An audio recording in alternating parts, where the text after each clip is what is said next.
Yakkamniki ma içi ağrıp gitip doktorxona kirib turdi. Bu adam Şinjan hamma adam tanıydigan bir cho'lpinni Yaqub. Har qanday doktor haqsiz davolaydi-ku Yaqub. Yoy. Ağrı. Tatlı.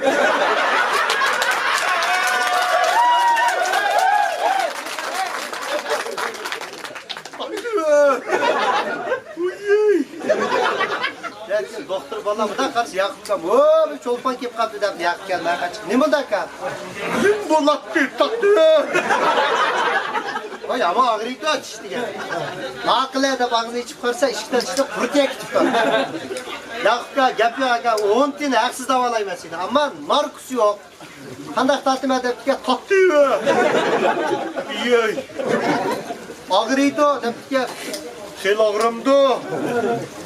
Vekşi ağrıydı aka depke Yaqub'ga koq kaptı de. Sen Markus'un ornun başkamında bir nimle yok mu?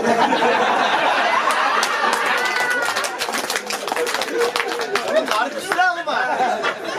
Bak adapta bu şahsi doktor Hamad'ı tatmin içme bir paçarığı varken kımmet uzun mezgil turuk ketken Yaqub'dan bunları ketken toldurup birini koyup birini tukarak uyuy hoşya şunda kusumu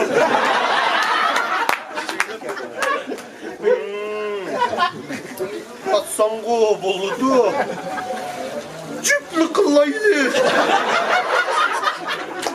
Aka da yeni birini koyup bırakıyor. Hoşça, oy oy. Bak, çıkkın işçi oldu da. Hem de tatlı. Oh, mettem, şmettem.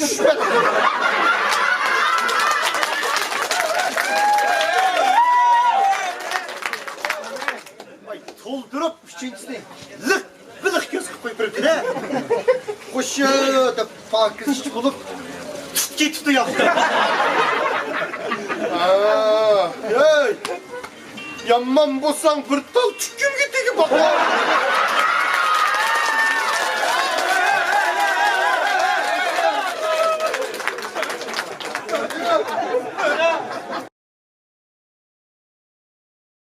抖音。